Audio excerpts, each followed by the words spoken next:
Okay, good evening, everybody. We're ready to start. I am Annette Holcomb. I'm co-president of the League of Women Voters of Bellingham, Whatcom County, and I welcome you to our forum tonight. Please stand and join me in the Pledge of Allegiance to the flag. I pledge allegiance to the flag of the United States of America and to the republic for which it stands, one nation, under God, indivisible, with liberty and justice for all. Thank you. The Voter Forum is presented by the League of Women Voters of Bellingham, Whatcom County, and the City of Bellingham. The city has provided the facilities, and the forum is being televised live by BTV 10. The broadcast will be repeated on BTV 10, the city's website, and on low-powered radio stations KRME and KAVZ. The Bellingham Herald is our media sponsor. We thank the City of Bellingham and the Herald for their generous support this year. The forum is the property of the League of Women Voters of Bellingham, Whatcom County, and the City of Bellingham. It may not be used in any manner without specific written permission from both parties. The film crew in the room is shooting material for a possible inclusion in a documentary, and we trust that their presence will not interfere with your ability to listen and learn about the issues tonight. Now, please be sure that your cell phones are turned off.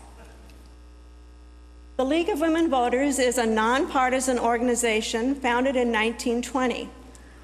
There are over 800 affiliates across the country, and membership in the League is open to men as well as women of all ages. The League encourages informed and active participation in government, works to increase understanding of major public policy issues, and influences public policy through education and advocacy. The League does not support or oppose candidates or political parties. It is our pleasure to present tonight's forum to help you become more knowledgeable about the candidates and their views. There are many important issues facing the County Council and that they will be considering over the next 4 years. Some of you may be very interested in one topic. Others are primarily concerned about a different issue. During the brief time that we have with the candidates, we'll try to touch upon a wide range of topics and do our best to avoid focusing on one or another issue to the exclusion of the rest. We hope this will give you who are here in the auditorium and those in the television audience an understanding of how the candidates will approach the issues that are important today and those that they will face in the future. If you have a question for the candidates, please write it on an index card that was provided when you entered the auditorium. You can pass your cards to the ushers. Would the ushers please identify yourself now? Wave your hands. Thank you. If at any time you need an extra card, just raise your hand. The questions will be screened for legibility and duplication by members of the League. Tonight we present the candidates for 4 positions on the Whatcom County Council. And here's a brief description of the Council's responsibilities. The Council is the legislative authority for the county and is composed of 7 members. It adopts and enacts ordinances or resolutions, levies taxes, appropriates revenue, and adopts budgets for the county. The Council establishes the compensation to be paid for all county officers and employees. It establishes and abolishes non-elective administrative offices and executive departments, and it establishes their responsibilities. The Council adopts the comprehensive plans and improvement plans for the present and future development of the county. The salary for the County Council members is $21,000. Their term of office is 4 years. Now I would like to introduce our moderator, League member Susan Mancuso, and turn the meeting over to her. Thank you, Annette, for that introduction. Good evening. It's nice to see all of you in the audience and also the candidates who have joined us this evening. Tonight, we will be hearing from 8 County Council candidates for District 1A, 1B, 1A, 2A, 3A, and the at-large positions. Some of you are familiar with our league forums, and for some of you this may be new. So let me explain a little bit about how tonight's forum is organized. There are 2 candidates for each of the 4 county council positions. We will hear from 1 district at a time, meaning 2 candidates for that district. And each of the segments will be about 25 minutes. When the candidates arrived this evening, they got the opportunity to roll the dice. And the high roller got to choose whether to give the first opening statement or the final closing statement. I will alternate also questions for the candidates back and forth. Would the candidates for position 1 please come forward to the podiums?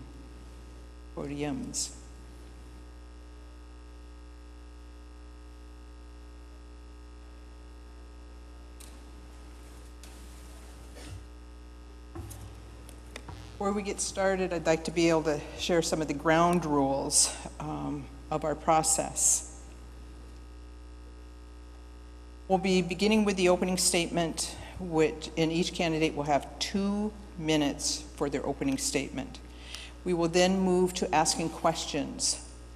Candidates will have 1 minute to respond to questions from the league and from the audience. Finally, candidates will finish with 1 minute closing statement. Margaret Wolf and Jeanette Cochran will be the timers and also having these magic cards.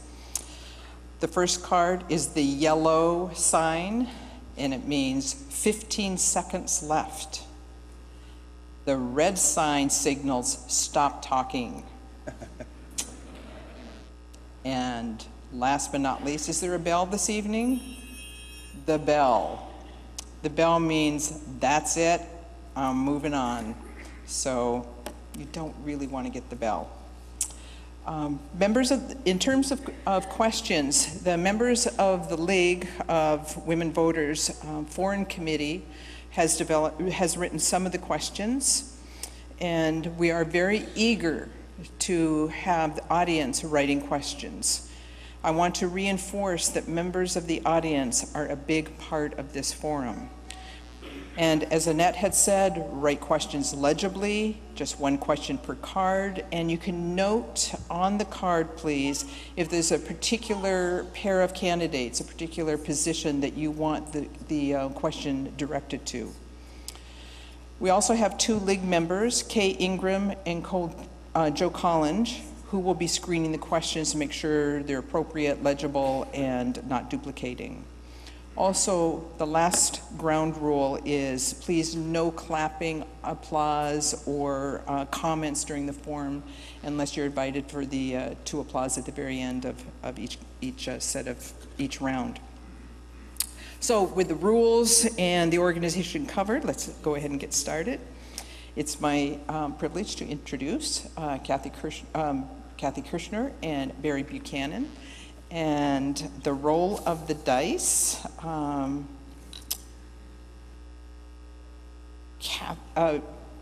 Ms. Kirshner gets to go first. Okay. You chose first. Good evening. I'm Kathy Kirshner, Chairwoman of the Whatcom County Council and a 22-year veteran of the United States Navy. The day before you elected me in 2009, I was diagnosed with stage 4 lymphoma. As I fought and won that battle against cancer, I realized that one of the most important things I could leave for my children was a healthy legacy. Whatcom County has a pristine environment that we all treasure. And protecting it is not only the right thing to do, it's the smart thing to do. But there's another environment that we also must make a priority, and that's our business environment. We need to focus on doing 3 things really well to take care of that environment. First, we need to fix what we have. We cannot grow our economy unless government serves businesses rather than businesses serving government.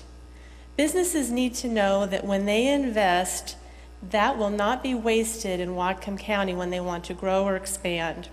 They need stable, predictable policies and land use regulation.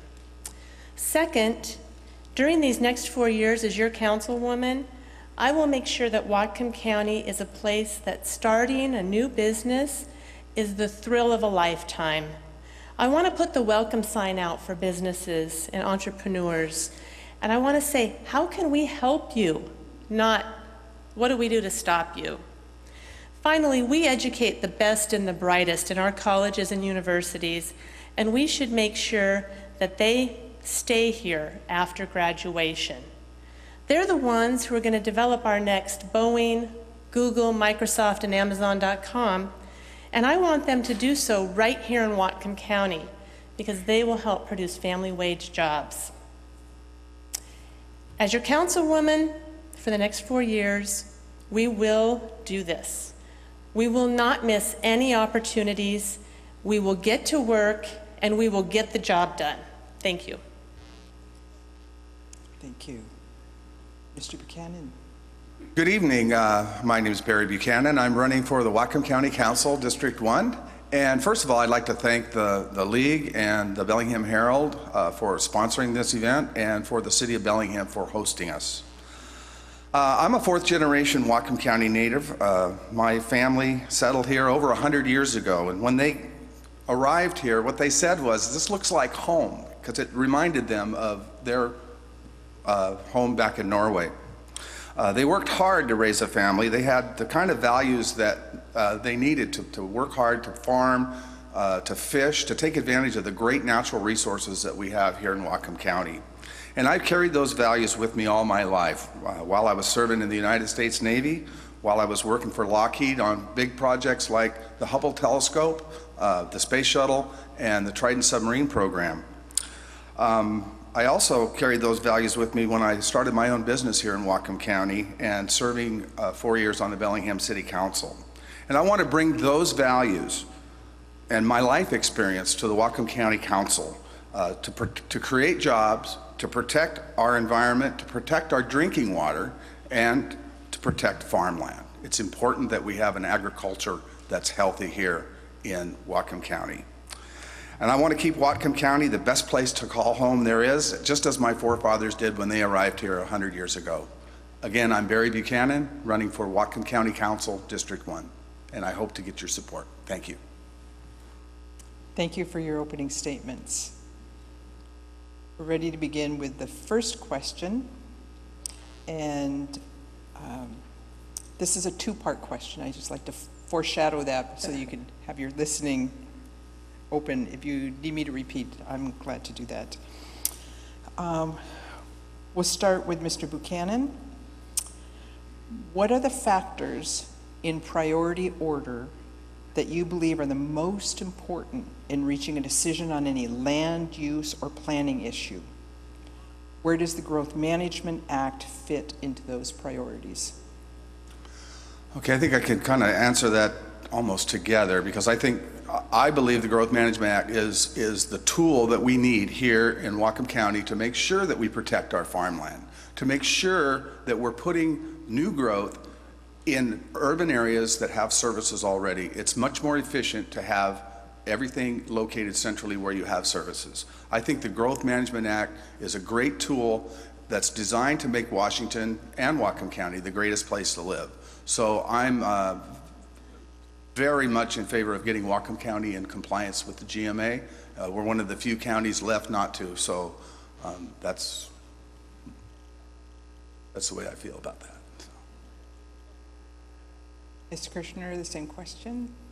Okay, well, I would say that the first priority is in land use decision making is, does this make sense? What are we doing and does it make sense for the people who live here in Whatcom County, not for an unelected board that sits in Olympia and doesn't know a thing about Whatcom County? I'm your council member who has stood up for the people who live in Whatcom County. Mr. Boma, who has an IGA store out on Nugent's Corner, who serves his community with groceries, wants to expand, but because of some outdated act, can't do it. I'm representing Mr. Doug Pollard, who lives on the Guide Meridian, who wants to put a bakery on his property, but because of that same outdated act, he can't do it. I'm going to represent you, the people of Whatcom County, first. Moving to the second question, Ms. Kirshner, water rights are an increasingly important issue in Whatcom County and throughout the nation. What do you see as the council's role in resolving potential conflicts between parties, for example, between residential requirements, industrial development, agricultural needs, and environmental concerns? The county's role in the water rights debate issue has been one of coordination of all the parties involved. We recently have reestablished what is called the planning unit, which brings together all of the stakeholders in the water rights issue, and we are staffing somebody on that team to help bring all of the various interests together so that we can move forward with one voice when we talk about water rights in Whatcom County. We don't have a problem with water in Whatcom County, the quantity of water. We have plenty of water. We have a problem with the distribution and making sure that the way we're distributing our water makes sense. I think I agree that we need to focus on communication and compromise if we're going to be able to serve all the needs that we have for water throughout Whatcom County. We have industrial needs, we have residential needs, we have agricultural needs. We just have to sit down and be able to come up with compromises that meet everyone's needs. The only way we can do that is through facilitating clear and precise communication. Next question, and we'll start with you, Mr. Buchanan. Sheriff Elfo has said he will support a jail no larger than 521 beds. The consultant has proposed we build 649 bed jail. What size jail will you support? Will you invest into mental health service to reduce our need for a larger jail? Well, I believe the last part of your question is the most important, that we absolutely need to invest in prevention and treatment, mental health, domestic violence, substance abuse. We need to put some focus on dollars for these prevention programs. The United States is the highest incarcerated nation in the world, yet we're the most technologically advanced and the most economically advanced. We need to break that cycle of such a high rate of incarceration. So I believe a small jail for that reason, also for economic reasons. The county cannot afford to spend $150, $200 million on a jail. We have to be careful. We have to make sure that we are focusing our resources where they do the most good, and I believe in this case, they do the most good in prevention. There is no doubt about it that Whatcom County needs a new jail. Our current jail is in deplorable conditions. It's falling down around staff, inmates, and visitors. There's raw sewage running down the walls into the sheriff's department offices below. We've hired a jail consultant group, DLR, that has come in and has put together a very reasonable and thorough plan for building a new jail of 521 beds with room to expand another 128 if necessary. The estimated cost right now is about $109 million. That's a lot of money, and I would love to see that figure come down. We need to continue to invest in our social services, mental health, substance abuse, drug court, and teen programs that keep people out of jail. But people in Whatcom County need jobs, not jail.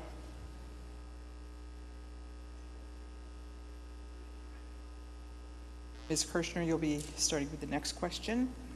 Our agricultural industry has had concerns about the large buffers on ag land. Would you be willing to reduce the buffers once the critical access areas ordinance is updated to support ag. Why or why not? In 2016, we're going to be updating our comprehensive plan, and part of that will be our critical areas ordinance. And farmers have exclaimed over the last several years that the buffers of 100 to 150 feet are excessive. There is science that shows that 10-foot buffers are just as effective as a 100-foot buffer. What I would like to do is review the current science and make the best decision based on the best available science at the time. Yeah, I also believe that what we have to do is we have to make a good decision on what the buffer should be when we update, and then we need to enforce that, and we have to be diligent about that enforcement. We have to come up with a good set of laws, and once we do, we have to follow those, though.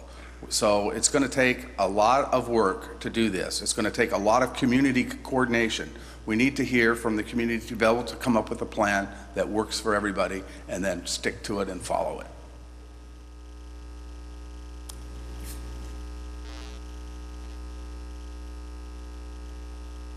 In that truth is on both the liberal and conservative sides, share with us how you learned something from the other side. Mr. Buchanan, would you begin? Well, I've always been a bit of a fiscal conservative myself, because I believe that we have to make the most out of our resources. We have to stretch our resources as far as we can to make sure that we make ends meet. We can't serve our community adequately if we aren't good stewards of both our fiscal resources and our environment. And I do believe that we do need to work hard on job creation. It's very important that our economy get back on its feet so our county can function, our tax base can grow, and we'll have a strong economy. But those jobs need to be done in a responsible way that protect the character of Whatcom County.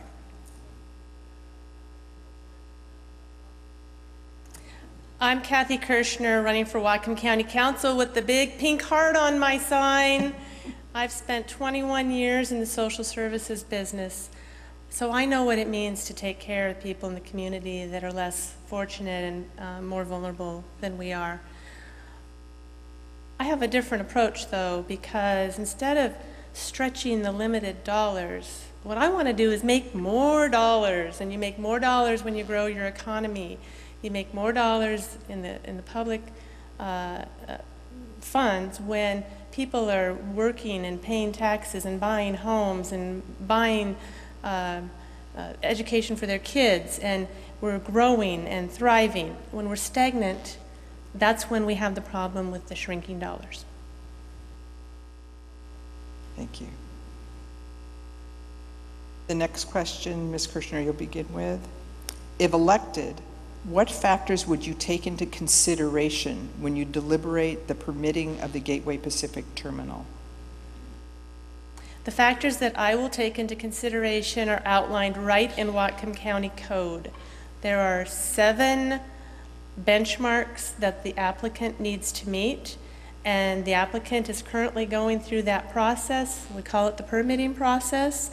If the applicant meets the 7 benchmarks and gets through the hearing examiner and gets to the county council, I will be reviewing those 7 benchmarks to make sure that that applicant has achieved the high standards that Whatcom County has in order to do their project.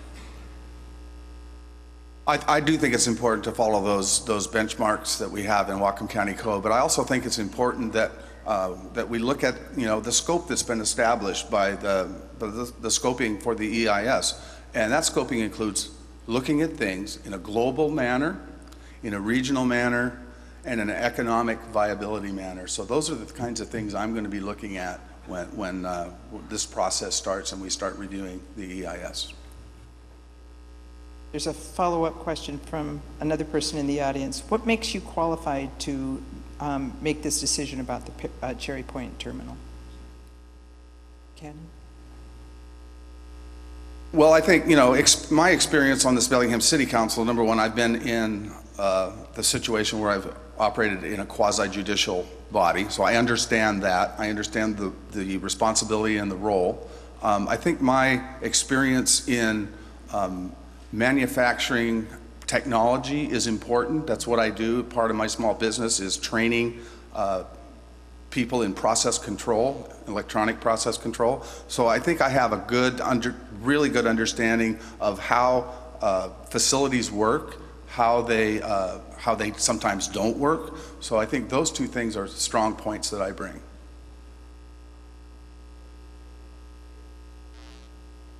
I am qualified because I can read and I can listen, and I will read all of the record and I will listen to all of the people.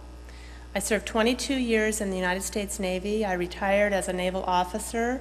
I know how you work through regulations and standard operating procedures and electronics and the science that's going to be behind this. I studied electrical engineering. I've got a Bachelor of Science degree. I understand quasi-judicial responsibilities. And the biggest test of all as to whether or not I'm qualified is if I'm sitting in the seat as a council person, because if I'm there, then all of you have decided that I'm qualified to make that decision. Next question, Ms. Kirshner, if you could start. What is your major source of campaign funding? My major source of campaign funding are the wonderful citizens of Whatcom County who are sending me $25 checks every week. I have gotten no outside money that I know of. I appreciate the support that I am getting, and I think that's it. My treasurer really takes care of most of that, but I know I'm getting several $25 checks. Yes, my campaign donations come from a diverse donor types. We're well over 70 donors now. I did not counting the ones today. But the diversity goes from some labor unions to some environmental groups, but mostly it's citizens from the grassroots here in Whatcom County that believe we need a change on the Whatcom County Council. We need to change the majority, and they're excited about it. And they are excited $25 and $50 at a time. And to see that kind of support for a campaign like this is just amazing, and it really thrills me. Thank you. We have time for one more question before closing statements. What should the council do to ensure adequate public safety and emergency medical services for county citizens? Would you consider a tax increase for these purposes? Shannon is first. First of all, we have to make sure that we keep a unified system. When I was on the city council, I fought hard to try to work together with the Bellingham Fire Department and all the districts in the county to keep a unified system. It's a system where we need to have patient care be first, cost effectiveness be second. And we can only do that through a unified system. Now, as far as funding goes, I think we are going to have to potentially look at some sort of a sales tax increase down the road to keep the system whole. But for us to be able to have adequate response times to some of the outlying areas in the county, we need to have a system that is built on that patient care first, but really strong also in accountability and making sure that we're spending all of our dollars wisely. I voted to keep our system unified and keep it serving all of Whatcom County. What's happened over the past decade is that reimbursements from Medicare and Medicaid for ambulance services have gone down and costs have gone up. And those costs are being rolled on down to the local communities, just like here. We took a real hard look at our emergency medical services in the county and decided to do some consolidation and put some limits on the budget. And we're going to try that out, and if we see that we're growing and we need to have expanded services, then that would be something that I would put to the will of the people on the ballot to raise the tax. It'd be up to you. We're now at the point of closing statements. Ms. Kirshner, could you take this opportunity to have a 1-minute closing statement? I'm grateful to the League of Women Voters for the forum tonight and to all of you for attending. You elected me in 2009 to bring common sense leadership to the county government. I'm committed to ensuring that Whatcom County remains a healthy place to live, work, and raise your families. It's not enough to encourage our citizens and businesses to have big ideas. Government must be willing to do so as well if we're going to have family wage jobs, economic growth, and opportunity. We have a historical choice to make. Are we just going to do nothing and hope for the best? Or are we going to make certain our businesses have all they need to compete with anyone, anywhere, anytime? I'm a retired Navy officer, a small business owner, and an advocate for people with developmental disabilities. I'm Kathy Kirshner, looking forward to representing the best of Whatcom County, and that's you.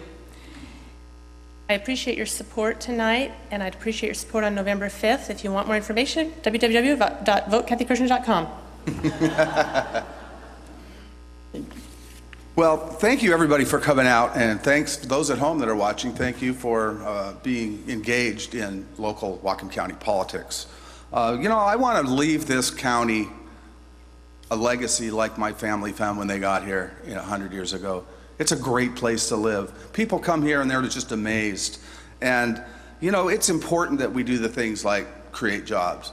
That's what I do. My business, I create training programs that help people advance in their knowledge of manufacturing and other business lines. And I think that's important. I also think it's important that we protect our drinking water, and that we're stewards of our farmland, and that we do the right things so that legacy can be protected. Again, I'm Barry Buchanan, running for Whatcom County Council, and I would love to have your vote this fall. Thank you very much for being here. Please join me in thanking Ms. Kirshner, Mr. Buchanan.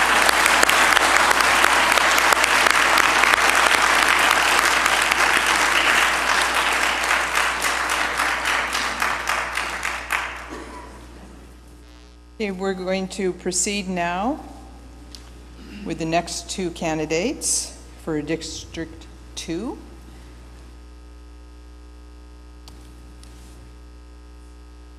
I rolled a 9. You were the 9er. All right.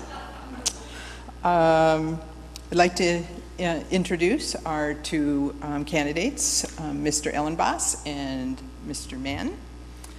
And the roll of the dice was in favor of, you can first.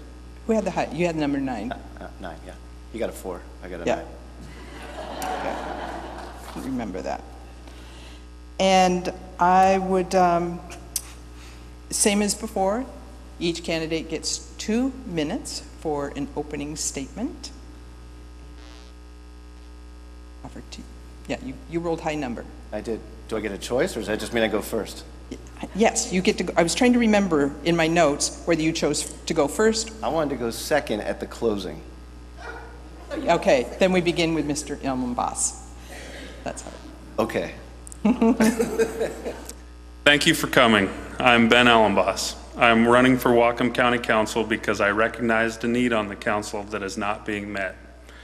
That need not only affects my ability to live and work in Whatcom County, but also my children as well as my children's children, and that concerned me. I have a diverse background in all things Whatcom County.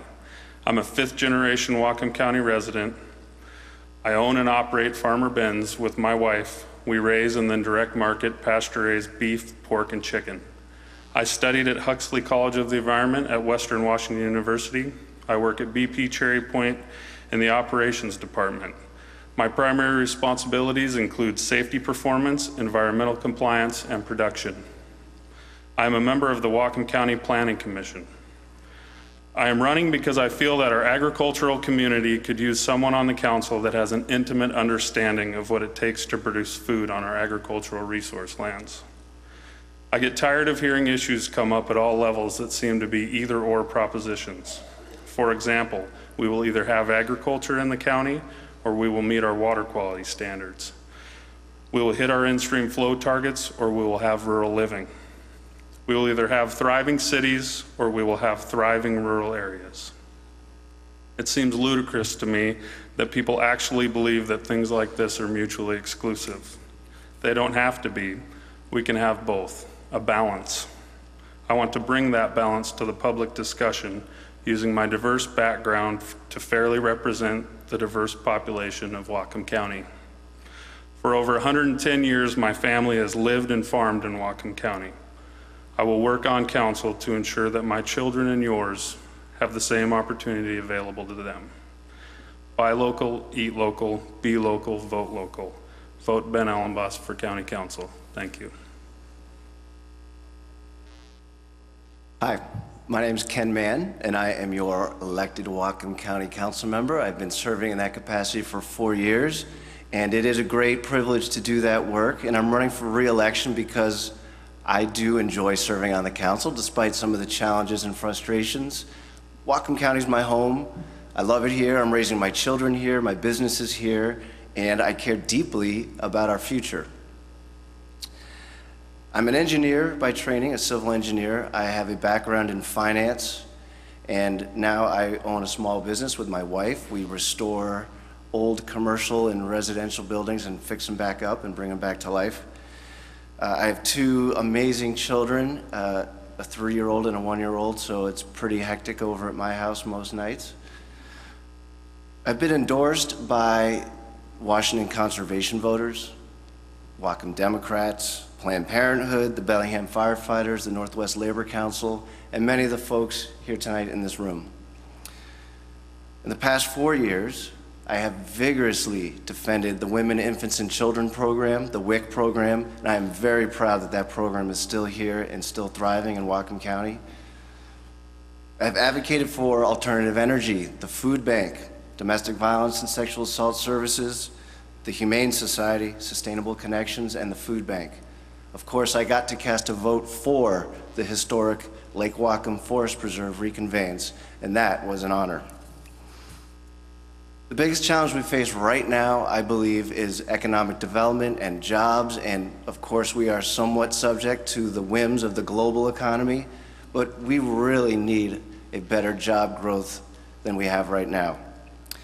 My mission is to be responsible to you and to our values, to our tax dollars, and to our children and to their future. Thank you very much. Thank you to both of you for your opening statements.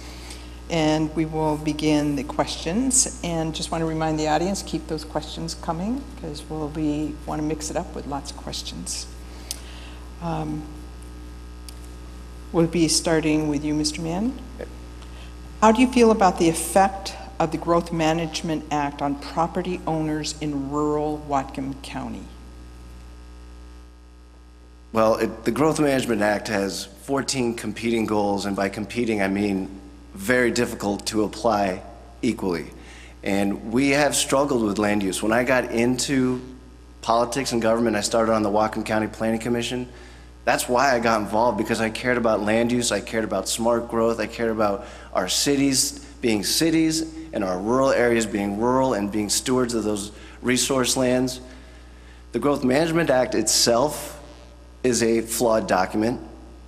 It is very difficult to enforce. It is very difficult for anyone to agree on what it actually means on the ground.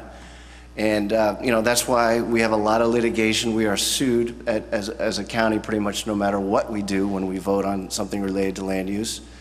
And I think if you live in the rural area, especially in some places that have been zoned commercial, you've gotten a really raw deal, and that's been very hard on some folks.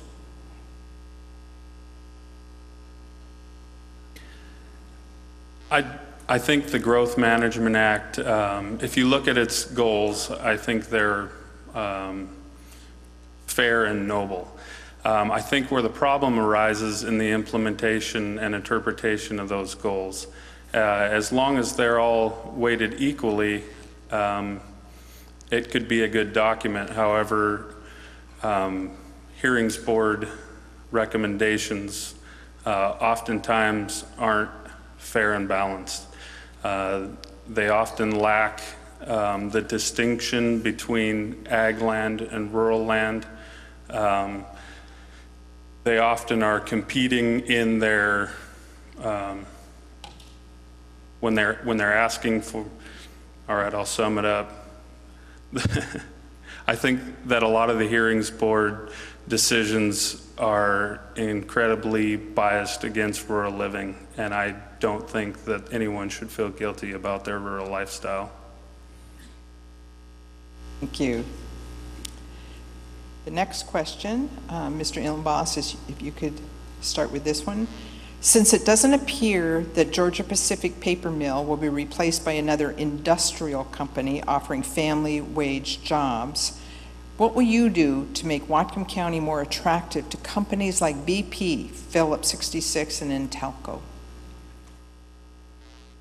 I think in order for companies to want to locate here, they need to have certainty that what they're facing is what they're going to face as far as regulatory compliance is concerned. I think that in order to attract businesses here, they have to know in advance what the bar is going to be set like, how high it's going to be set, and that it's not going to move on them during the process. A minute goes fast on these Yeah, it questions. does. Wow.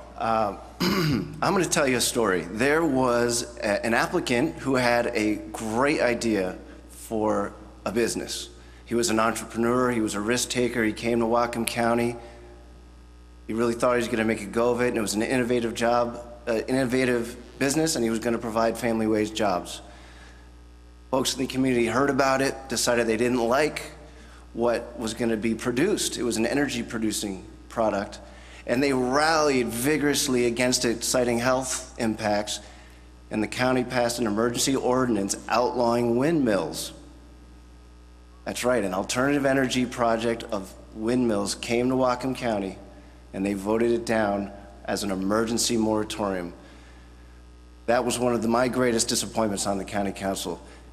Mr. Ellenboss is right. We need certainty and predictability. If we pass emergency ordinances late at night to outlaw folks that we don't like their business plan, that is no way to attract jobs. Thank you. Next question, Mr. Mann, if you could begin with this one. What issues other than location should be considered before the council approves construction of a new jail? Where does provision of adequate mental health services fit into those discussions? I'm glad you asked that. I think we're looking at a $100 million jail. We have all kinds of folks locked up that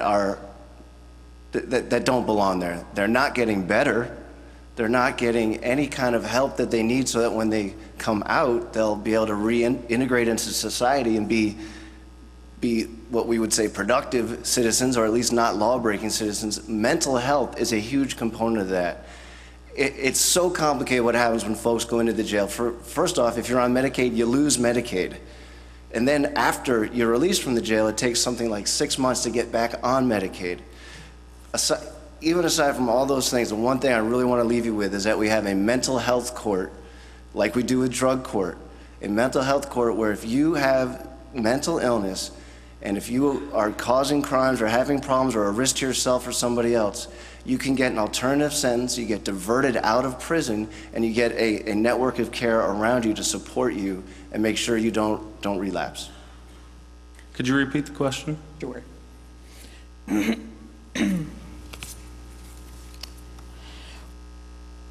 What issues other than location should be considered before the council approves construction of a new jail? Where does provision of adequate mental health services fit into those discussions? Issues that, other than location, location's important. Once we find the right location, then I think it needs to come down to design so people that live around the jail are comfortable with it. Setbacks are also something that should come into play as far as all the neighbors are concerned.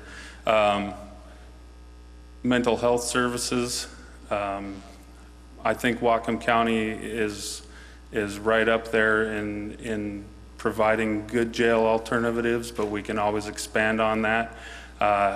I truly believe, though, that the best way to keep people out of jail is if they have a job. So encouraging a strong economy in Whatcom County will keep people out of jail.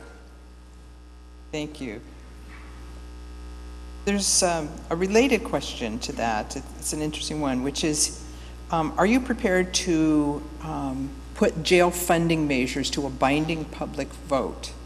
Why? Start with you, Mr. Ellenboss.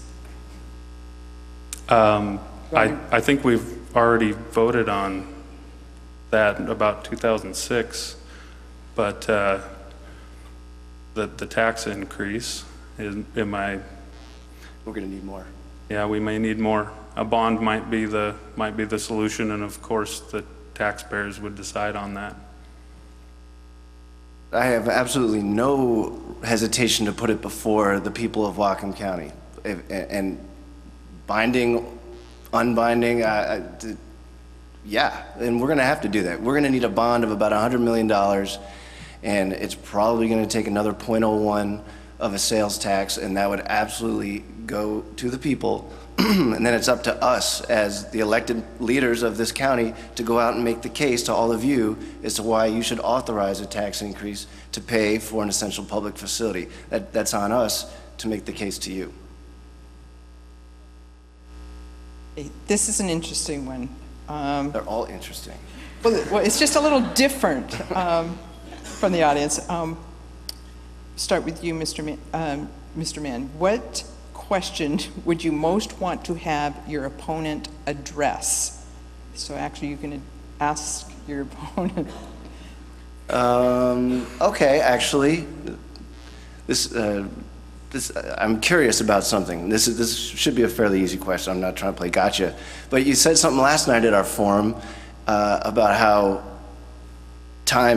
we're all crunched for time. You've got, school and the refinery and your family and your farm. How on earth are you going to have time to serve on the county council on top of all that? Because it's not a hobby. I mean, this is 20 and 30 hours a week that we spend here debating and working and meeting with constituents. And I am genuinely interested in how something's gonna have to give, unless you've got a time machine and you've got 40 hours in a day, which if you do, then I would vote for you too. So now my 1 minute is spent answering that question? Okay. Okay. Well, I've heard it said if you want something done, you have somebody busy do it because they don't have time to not get it done. I don't have time to not be productive.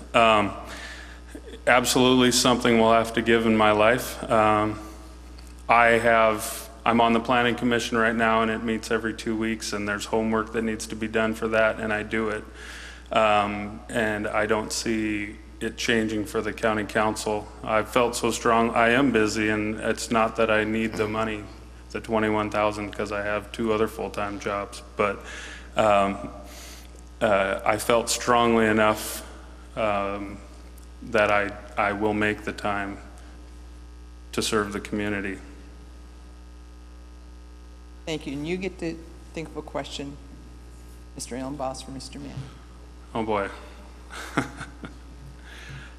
I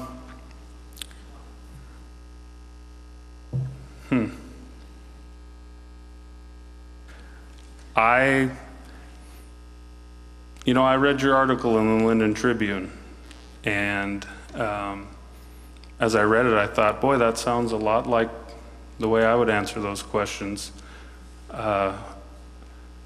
But they seem to be in conflict with a lot of your votes on the council, and they seem to be in conflict, what you say in the north part of the county seems to be in conflict with some of your other messages.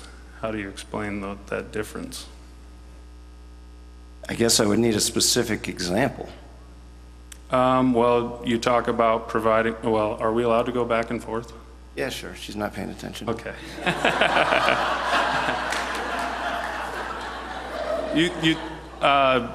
Your no vote on agriculture, with not supporting the packing house ordinance, your a lot of votes against infrastructure investments, votes against servicing, being able to service UGAs, which provides for a variety of densities, which provides for affordable housing, things like that. Okay. You know, we talked about the slaughterhouse thing last time. I'm surprised you brought it up again, but It's important to me. I know. So, Mr. Ellenboss championed a slaughterhouse ordinance that I thought was a bit over the top, and the council agreed with me, and we scaled it back quite significantly. It still, to me, was a reckless ordinance. It allowed slaughterhouses anywhere in the ag land, 88,000 acres worth of ag land could be converted to slaughterhouses as an accessory use, and I just thought that was unwise. We need to have a little bit more oversight with slaughterhouses. They actually do generate some pretty nasty byproducts. As far as infrastructure, you know, I certainly haven't said anything different in Bellingham than I've said up in the North County. I told Lyndon when they asked for $6 million for us to build their water treatment plant, I said, that's what cities do. Build your own water treatment plant, and the county should not have to do that. It's not how it's supposed to work. So, yeah, I mean, I've been consistent on everything, as far as I know. You never know what you're going to get from the audience. So. We could keep just going on that one. Yeah, I know. That's why we're going to move along. Do you believe the impact of money from donors outside Whatcom County is positive or negative for our local elections? And I think Mr. Ellenboss would go first on this. Yeah, my slogan is vote local, and that's because I believe that Whatcom County should be able to decide its own future, and I view donations from outside the county or outside the state as not helpful in us determining our own future. My slogan is vote for Ken Mann, because you vote for the person and you know that they have integrity. If you're willing to give someone your vote, you know they have integrity. Now, I agree, out-of-state dollars are corrosive, special interest dollars are corrosive. I would like to see no money involved in campaigns. I'd like to see some kind of elimination of private financial investment in campaigns. I'd go for that. Well, not this year, because... Anyway, yeah, I think money from outside the state is, or special interests should be avoided, absolutely. Okay, another question, starting with you, Mr. Mann. Whatcom County refineries are preparing infrastructure for crude oil shipments by rail.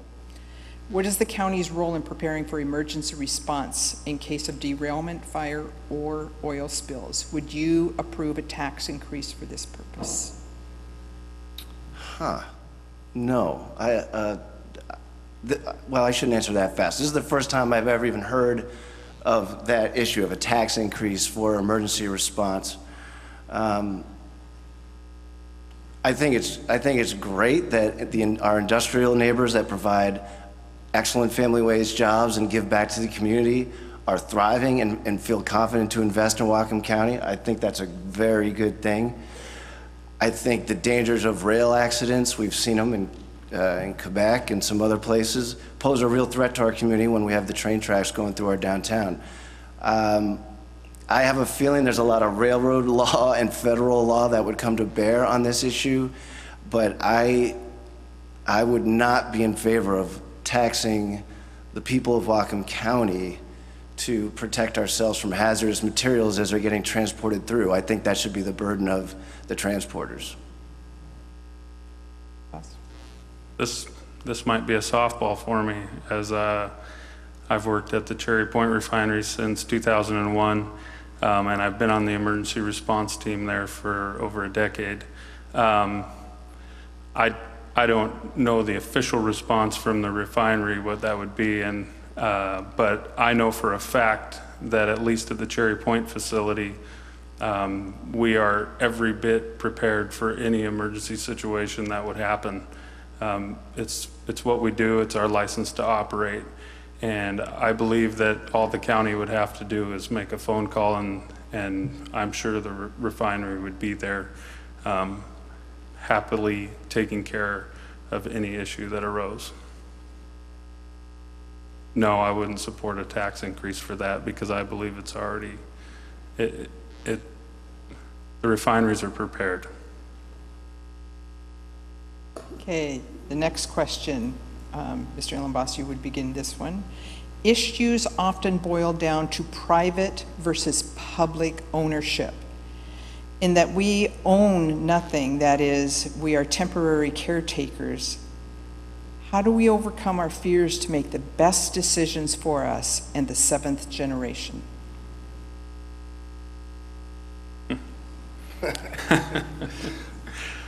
Well, you know, I'm a fifth generation Whatcom County resident.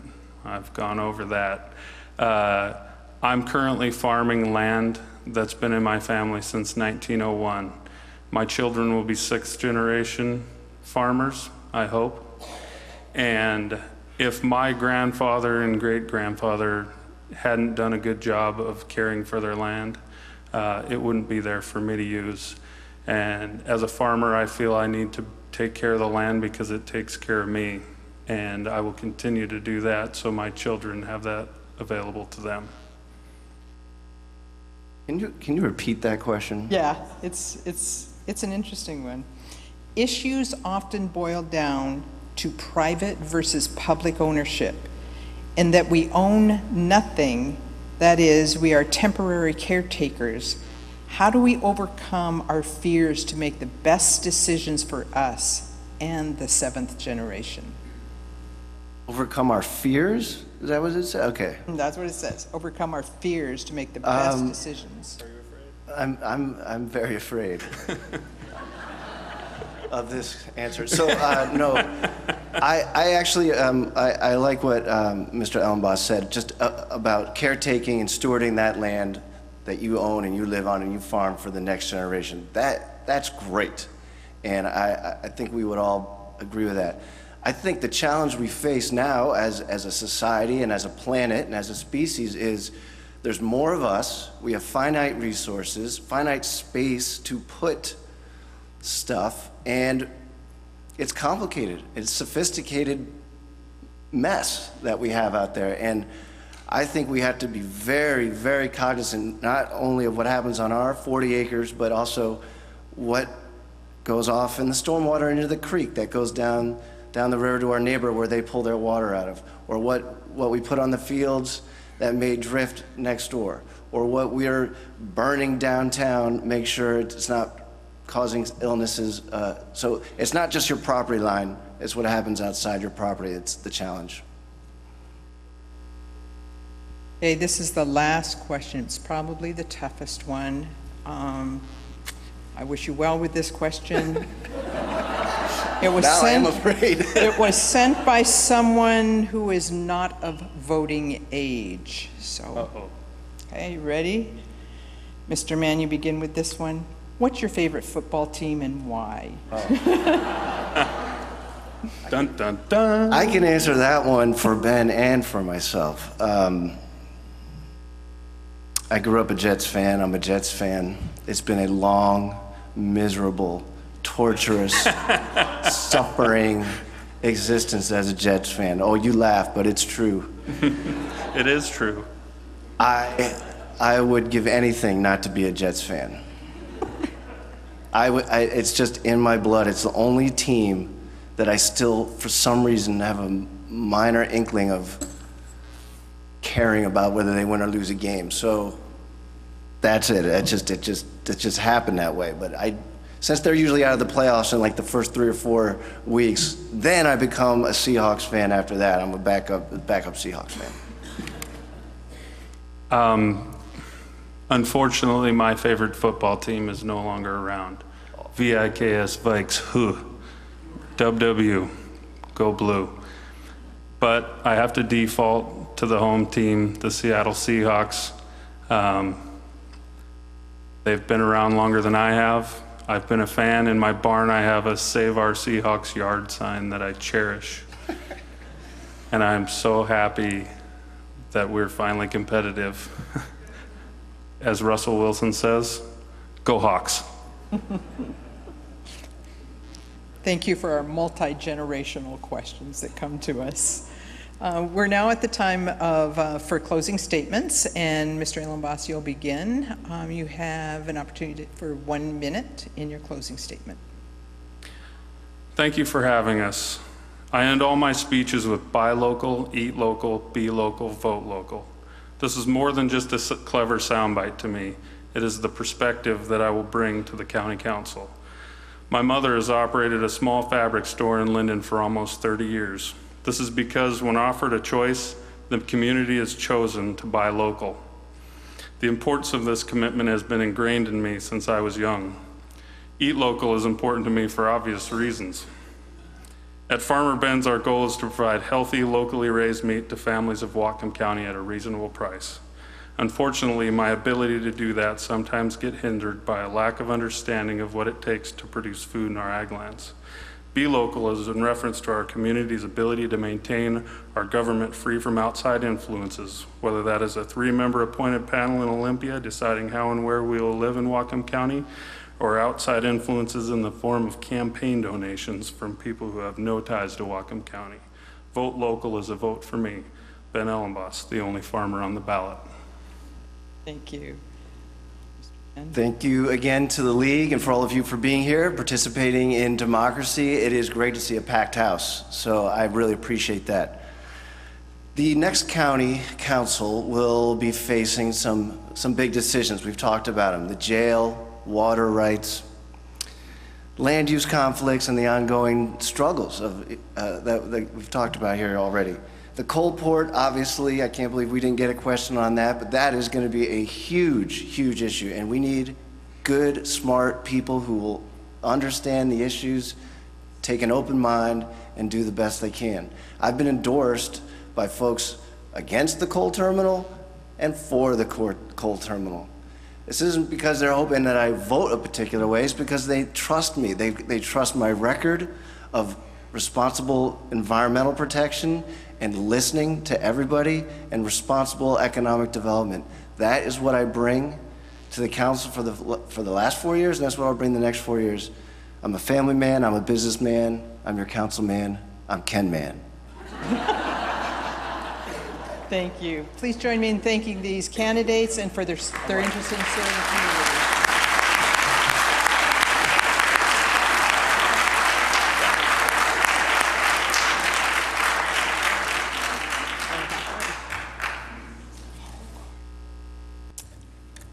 I'd like to invite up candidates for District 3, introducing Ms. Luke, Mr. Weimer.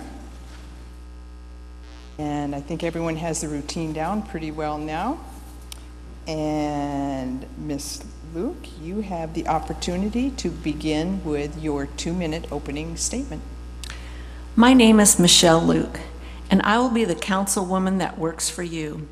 I'm running because I have a vision for Whatcom County.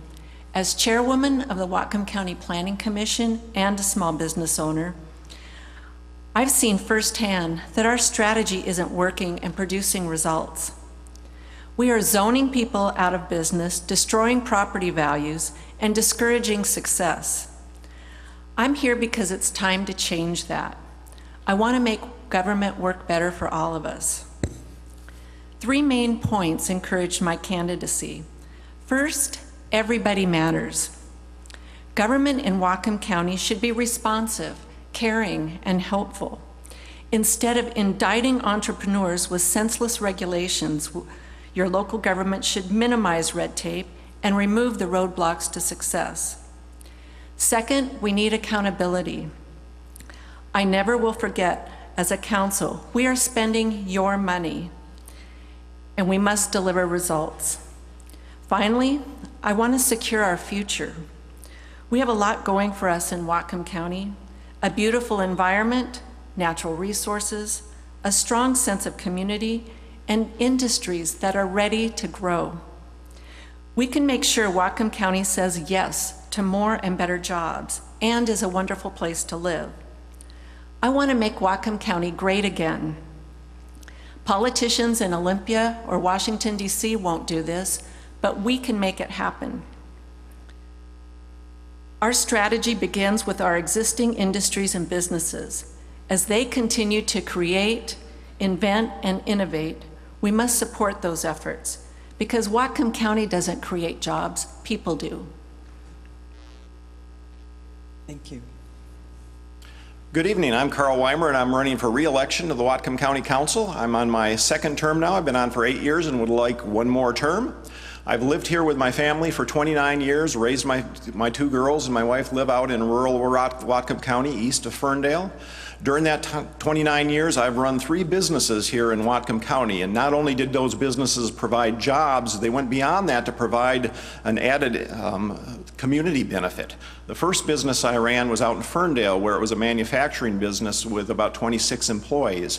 But what went beyond that is more than half of the workforce was severely developmentally disabled folks. So we provided some integration into the community for folks that normally don't get that. Second job, I went on to become the Executive Director of Resources. Took that organization from 4 employees to over 50 employees, mainly by starting the Restore here in town and a second Restore down in Bellingham that diverted thousands of tons of material from our local dumps. And then in 1999, when the pipeline exploded along Whatcom Creek here, I stepped up along with the city of Bellingham and community leaders to try to hold that company responsible and to change pipeline safety laws throughout the nation to make our communities safer across the country. And I've had the privilege of being the executive director of the National Pipeline Safety Trust that was set up by the Bush Justice Department for 10 years. The reason I decided to run for a 3rd term on the county council is because of the huge issues that the next council will decide. One is the new jail that's been talked about this evening. Over $100 million, we need to get that right, and we need to make sure that we prioritize prevention over incarceration. The second one is Lake Whatcom. The Department of Ecology has told us we need to reduce the pollution by 87%. And then there's the coal port. I've had a lot of experience at Cherry Point. I believe in climate change. I know about ocean acidification, and I know about rail traffic. And I'd be honored to have your vote again in November. Thank you, both of you, for your opening statements. Now we'll move into the questions. And we'll start with you, Mr. Weimer. What is your view about the purpose and implementation of the Growth Management Act? And if elected, how would you apply that to decisions that you would make as a council member during the next 4 years? Well, I think the purpose of the Growth Management Act is to protect the quality of life that everybody loves so much. You know, I think we all agree that we live in an amazing place. We live in such an amazing place that there's thousands of other people that want to live here too. In the 29 years that I've lived here, over 90,000 more people have moved to this community. And that brings with it tremendous opportunities, but it also brings the potential of tremendous impacts. And the Growth Management Act is a balancing act to try to protect our quality of life, the rural areas, the commercial areas, so we don't become Tukwila or Linwood. It's a delicate balance because as we start to try to draw lines in the sand of where those lines ought to be, some people, because of historical zoning patterns, do get unfairly touched. So we need to be cognizant of that and try to avoid that. But the Growth Management Act is a great way to maintain our quality of life. The Growth Management Act is a tool. It's a planning outline. And I've attended the short course 4 times over the years, and I'm always amazed when I come away from it because what you learn in the course is so different from how we apply it in Whatcom County. We do have historical patterns of growth, and those are communities with real people, real businesses in them. And to sanitize that away, disrupt it and try to recreate it, I don't agree with. I think it's wrong. And I don't think the planning tool of the act is intended for that, but it's interpretation.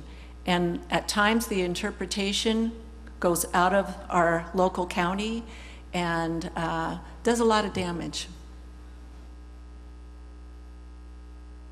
The next question, and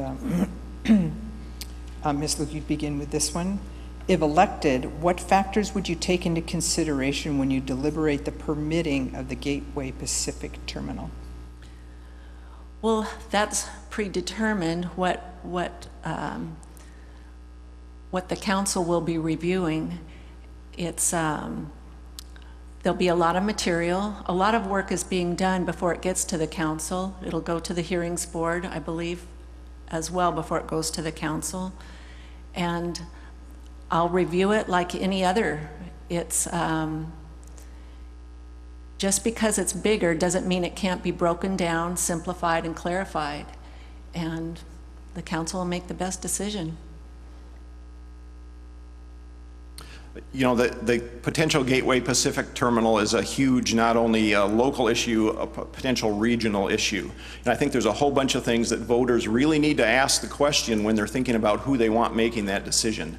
I was the environmental community's representative on the last permit that went through out at Cherry Point that allowed a pier to go forward. It's never been built yet. I believe in climate change.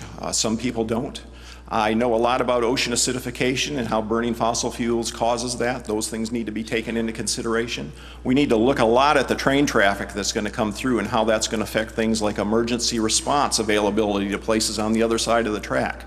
We're going to need to think about how that train traffic is going to impact things like our waterfront development. And we need to really consider the ecology of the Cherry Point area. The herring population out there is critical to salmon and orcas and other parts of the food chain. And I have that education and background in those issues. Okay, the next question, Mr. Weimer. What is your opinion of the new ordinance on slaughterhouses? How do you think this will affect property owners nearby the potential sites?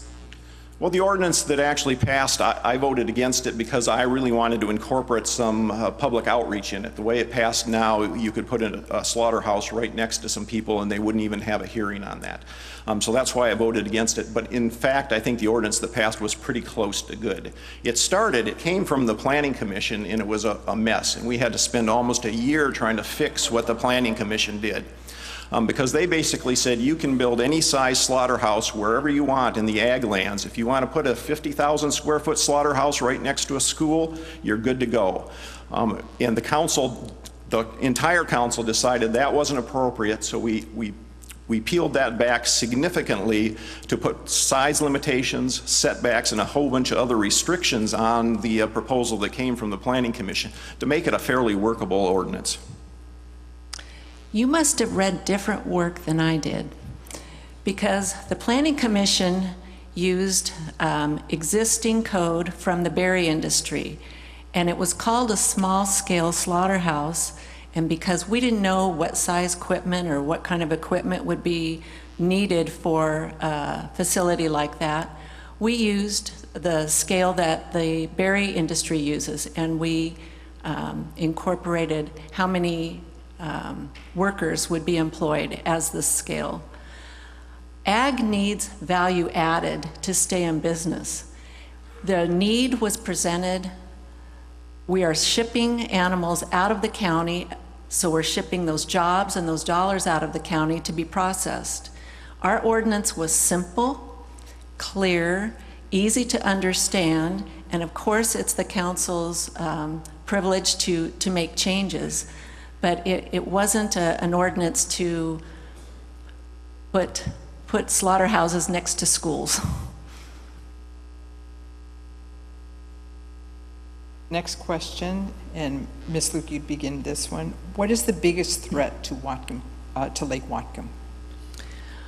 Well, phosphorus entering the lake creates algae blooms and it clogs the filters, and that's one of the largest, aside from pollution entering as well. Recently, the council passed an ordinance with regulations to small lots on the lake. I think a better solution is regional systems around the lake. I know if the 700 small lots in Sudden Valley each individually had to put in a system, that would be 700 systems that may or may not work and function well. They're not going to be able to handle major rain events like a regional system would. I would support that. I think that's a better long-term investment. It's going to do more and be a better bang for the buck. Yeah, I agree that it's the phosphorus pollution in the lake that's the major problem, and that comes from a whole variety of sources. I think the science is pretty clear that the major source of phosphorus into the lake is from development. So we really need to ratchet back the amount of phosphorus that is coming off existing development, and that's going to be a huge task that the Department of Ecology has just asked us to come up with a plan in the next 5 years to address. But we also needed to address it off of undeveloped lots, and that was the ordinance that we just passed that Ms. Luke was talking about. The Department of Ecology has said we have to ratchet back the amount of phosphorus. We need to back it off by 87%, and that's going to be a huge task. The ordinance that we got from the Planning Commission would have actually allowed 25% increase in phosphorus off undeveloped property. So what the Planning Commission gave us was going in the wrong direction to meet the orders that we have from the Department of Ecology. Thank you. Mr. Weimer, how do you plan to create jobs? Specifically, how do you think Whatcom County can do that? Well, as I've said, I've run 3 businesses here and created a number of jobs. And my belief is that government isn't in the business of creating jobs other than the jobs we have on ourselves, which are important. You know, we create police officer jobs, fire jobs, teacher jobs. Those are important jobs that are often overlooked, unfortunately. But what we really can do is get out of the way of businesses and make our regulations clear and predictable. And we can help build infrastructure that empowers businesses to go in. For instance, right now we have a pending disaster in parts of the county around the Bakerview interchange, the Slater Road interchange, because both Ferndale and Bellingham have visions of grandeur in those areas that are going to just turn it into a traffic nightmare. The county can step in and help with some traffic planning and some infrastructure through some of our economic development money to help solve those problems so businesses can flourish in that instead of becoming a parking lot like the potentially could. Will you repeat the question, please? How do you plan to create jobs? Specifically, how do you think Whatcom County can do that? Well, we're reviewing and updating our comprehensive plan. And jobs need zoning. They need active zoning. For instance, family wage jobs need to have high industrial, light industrial, and commercial zoning. We've been reducing that zoning. And so we also need to have active zoning where someone who wants to come to Whatcom County and set up shop knows there's a pathway to yes. Because right now, we really aren't specific about that. You might be able to find a particular space, but you're not going to know until you've invested a lot of money whether or not you're going to be able to open up shop there. We need to be more clear. If we zone something commercial, light industrial, or heavy industrial, we need to make that pathway to yes clear. Another business-related question, Ms. Luke. What is the issue you will work on to keep our farmlands in business? Well, our agriculture industry is really making some innovative steps. There's a dairy farm in Acme that's put in a milking carousel that can milk 300 cows in an hour. Huge investment, huge capital investment. There's berry processing plants in North County. Huge investment for processing so that they can flash freeze their product and ship it wherever they want to. Our codes are outdated. We're not keeping in step. We're not current with them. We need to partner with them, know what they need so that they can expand, so that they can be productive. There's no sense in saving ag land if we're not going to save agriculture.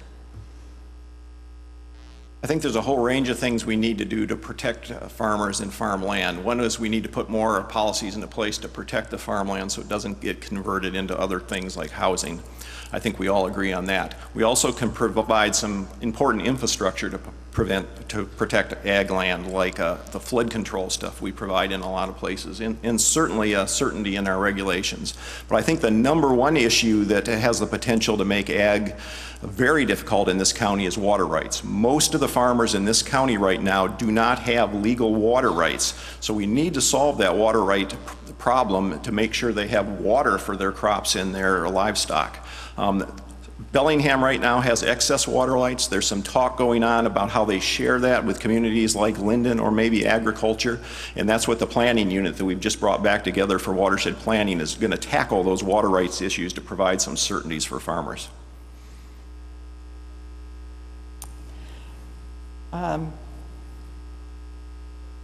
Could you describe the community service you have performed in the last 20 years, Mr. Weimer? The community service I've performed in the last 20 years. I've been on over 20 different community advisory boards and boards, the Mental Health Advisory Board, the Developmental Disabilities Advisory Board. I've been on that for, I think, over 12 years now. I'm on a couple of national was appointed by the U.S. Secretary of Transportation to a couple of national advisory committees dealing with pipeline safety issues. I've been appointed by the governor to a committee in Olympia. I've been on the Flood Control Zone District Board. I've been on the Economic Development Board. I've been on a number of nonprofit boards like Reuse Works. It's a job training program that recycles appliances here in the community both to create jobs and to keep those from the dump. So I've been, for the last 29 years, almost all I've done, either through my work experience or through volunteering on these boards, has been giving back to the community. My experience has been primarily with my large blended extended family. And then in about 2004, when I came off the road, I started in local issues. I was a community activist in my neighborhood. I've worked on shoreline plans, sub-area plans, and then, as I talked about, short courses. And then the last 4 years, I've served on the Whatcom County Planning Commission.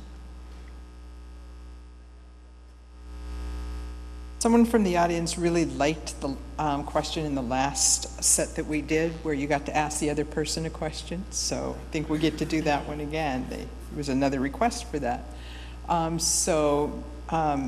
Ms. Luke, could you think of a question that you would like to ask your Mr. Weimer?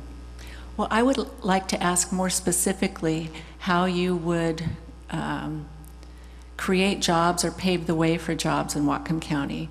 You've talked about your experience, but I haven't seen results of that in the last 8 years that you've served. Well, like I said, I don't think county council members create jobs. They create certainty in codes and in regulations so business owners can create jobs. There's also a lot of things we can do to help, and we have done that while I've been on the county council, providing assistance to, in the form of money to organizations like the Small Business Development Center. Those people in incubator centers that take ideas that are coming into the community and help them grow, or that answer small businesses. We really, I mean, the real job creators in the community are not the pie-in-the-sky business that might move here. It's the hundreds of small businesses that are already here that might hire 3 or 4 or 5 more people. And the people like assistance centers that can help answer tax questions and regulatory questions are really some of the barriers that really help small businesses do that. And the county has done a fairly good job of that. Now I get the question, You huh? get to. Oh boy. You talk a lot about plain language and getting plain language into our codes, but a lot of the ordinances we've been getting from the Planning Commission during your time on there, we've had to spend months and months or even years sometimes. The wind energy issue, the slaughterhouse issue, even some of the growth management stuff that you've sent back to us, we end up in court about. So explain to me how that's plain language. It isn't, and welcome to my world. That's why I've been championing for it. Our codes are written as though they're in a foreign language, and I was able to get the executive and the acting planning director to try plain language in the current code scrub, and they did a chapter and side by side, and it was very clear to the committee that it was a much improved document. But again, because of the code scrub, they were unable to even do the code scrub work because any changes could have changed intent. But that is my point. We need to clean our language. The variables, the different intent. We've had meetings where two planners didn't agree on the same thing. And that's why we need to change. It's a big job. It'll take a real dedicated effort, but it's the foundation. There are guiding documents. I think it's something that needs to happen. Thank you. Let's see. So I'm starting with you, Ms. Kirshner. What issues other than location should be considered before the council approves construction of a new jail? Well, we've talked about the size and number of beds and the additional programs. A lot has changed since the jail was voted on, and mental health care services have changed. It used to be where the state stepped in and helped with that, and now the state is bouncing back those folks to the county to deal with. And so when citizens voted for a new jail in 2005 or 2006, they were voting for a different facility than what we need to build now.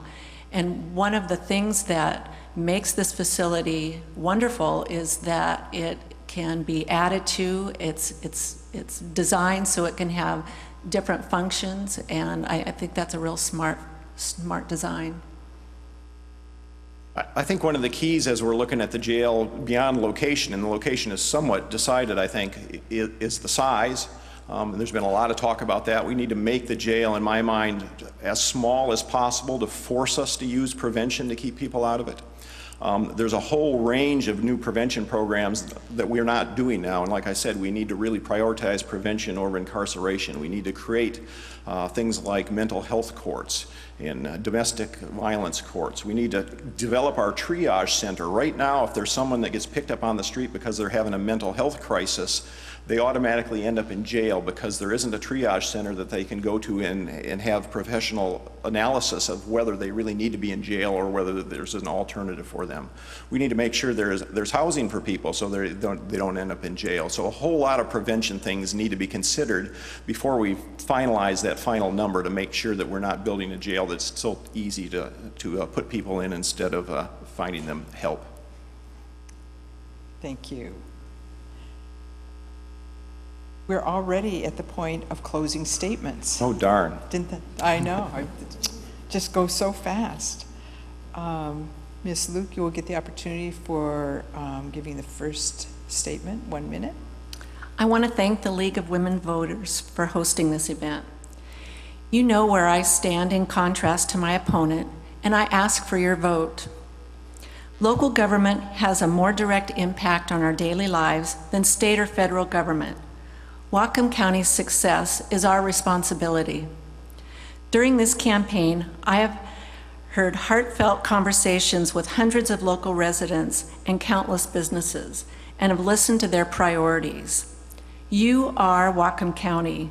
This is your chapter to write in history. Our communities are the foundation to secure our future and make Whatcom County all it can be. As your councilwoman, I will work for you to make sure that this next chapter will reflect abundant opportunity and the great things that we will accomplish. I'm ready. Are you?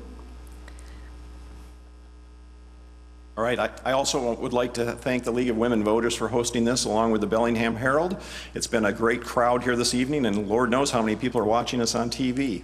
I've been on the county council for 8 years. I'd like to spend 4 more years there. It's a fascinating job. Sometimes, you know, we go until 2 in the morning and it's a headache, but you get on the council because you have a passion for something. Mine was water issues. I wanted to help clean up Lake Whatcom and deal with water issues around the county. And then you get on there and you find out you're in charge of garbage service in Point Roberts or the ferry at Lummi Island. So it's a great learning experience, and I want to continue that for 4 more years. I've brought a lot of education and experience and job creation, business experience to this that looks beyond just those things, but to community good also. And I'd be honored to have your vote again in November. Thank you very much. Please join me in thanking these 2 candidates and for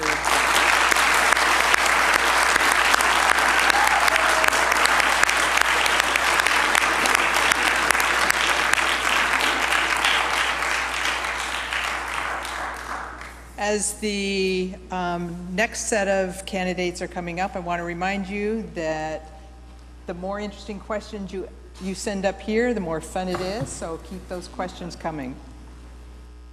I'd like to introduce our two candidates at large, Bill Knutson, Rudd Brown, and I believe that Mr. Knutson, you're going first, or did I get that? No, yes.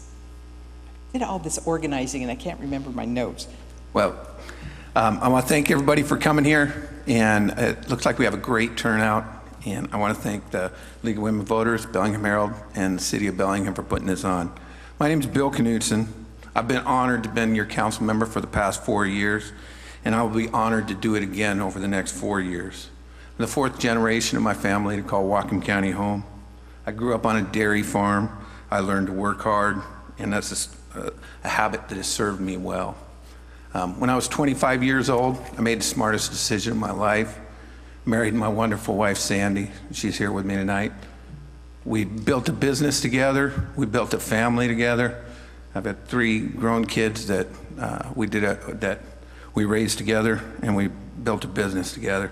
And now she's found a way to start a new family, and we're raising 4 foster kids. So as you can imagine, the Knutson household is a busy place. And that's what I want for Whatcom County, because one thing I learned growing up in agriculture, you're either green and growing or you're red and rotten. I said red, R-E-D, not red, sorry. And with a 22% of the population of Bellingham below the poverty line, we have a problem. We need to get people working again. And that's what I want for Whatcom County. We need to get busy again. I ran 4 years ago out of a concern for agriculture. And in the last 4 years, I think I've gave agriculture that voice they needed on the county council. But you know what? I've also worked with other people in the community. I've worked with an 18-year-old entrepreneur trying to start a new business. We can do better in Whatcom County, and I want to do better. That's why I'm running again, and my name is Bill Knutson, and thank you. Well, good evening. Good evening, and again, also thank you to the League of Women Voters and the Bellingham Herald. I'm Rudd Brown, and I'd like to earn your vote for the at-large seat on the Whatcom County Council. But you people attend these forums to try and get an idea of the differences between us, to compare us. And I'd like to start with the things that are similar. So both my opponent and I have been married to great women for 25 years. Both of us have wonderful children. Bill has 3, I have 2. Both of us are American citizens. I was born in Melbourne, Australia, and became an American citizen by choice.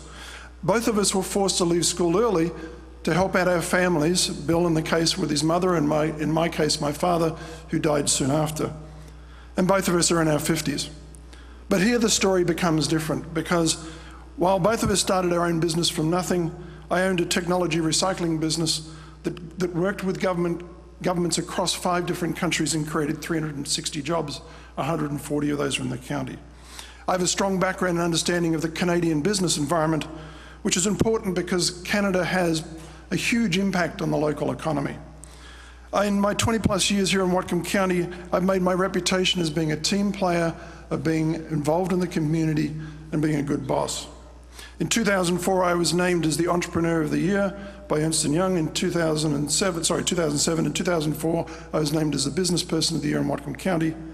And while the business I owned, which was called Risex, won many awards for being a great place to work as well as environmental stewardship. I'm particularly proud to be an American, and I'm proud to be a member of the US Coast Guard Auxiliary. It gives me the ability to serve our community and our country in time of crisis.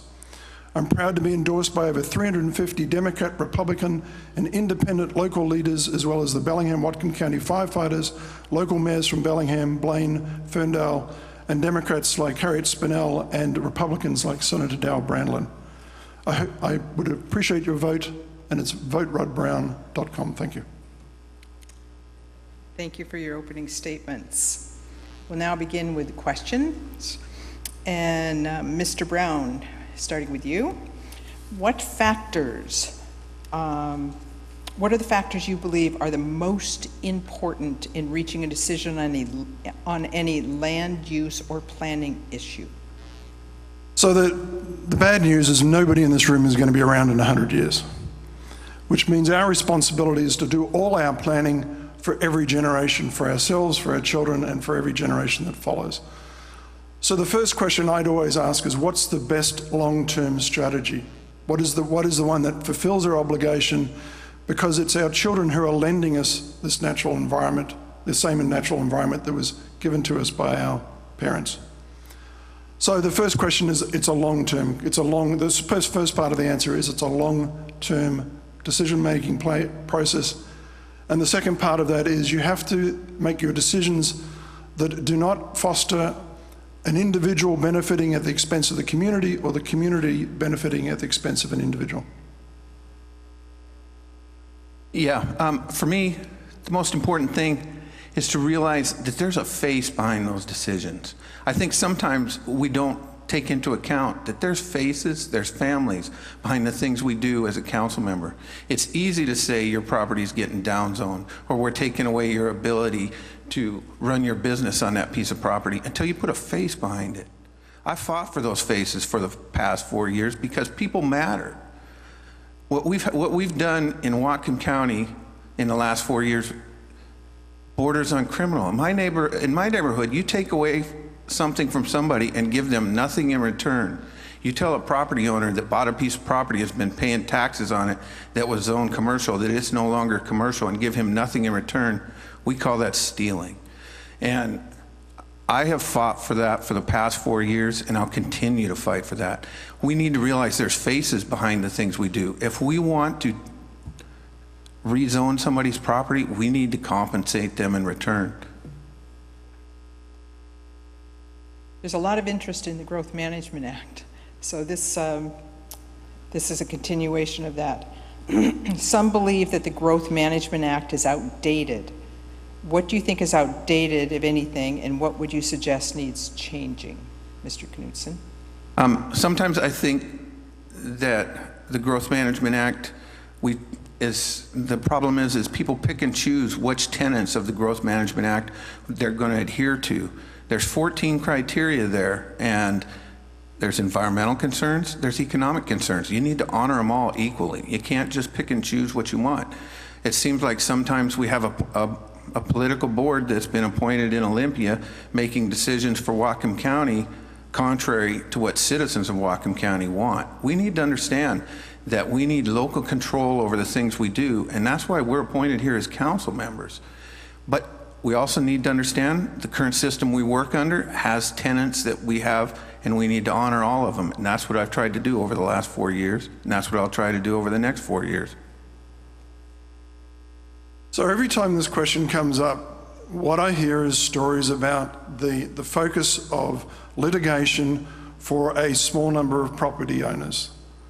And this is a decision with the Growth Management Act is designed to protect all the property owners in the community, everything from the city dwellers through to the ag users. If there is a situation where the Growth Management Act is in conflict with the community's values, if the community feels that an individual has been poorly treated, and then let's compensate that individual, because if the community needs the particular zoning of a particular area somewhere for some reason for the community benefit, let's deal with that. But stop fighting the Growth Management Act and start solving the problems of these individuals.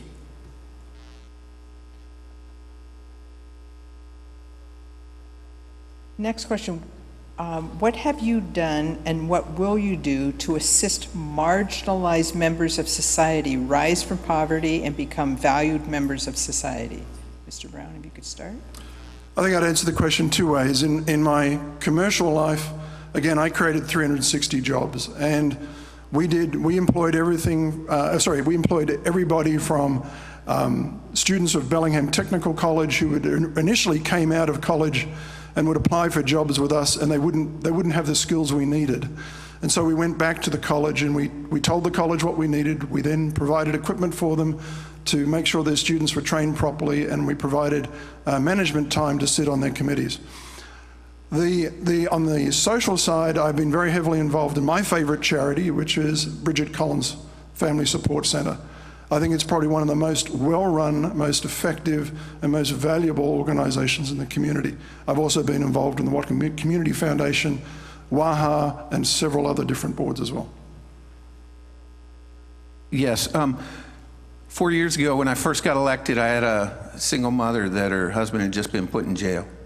Her kids were having a hard time keeping up in school because they lacked the technology needed to do their homework. They were limited to 1 hour at the library to do their homework.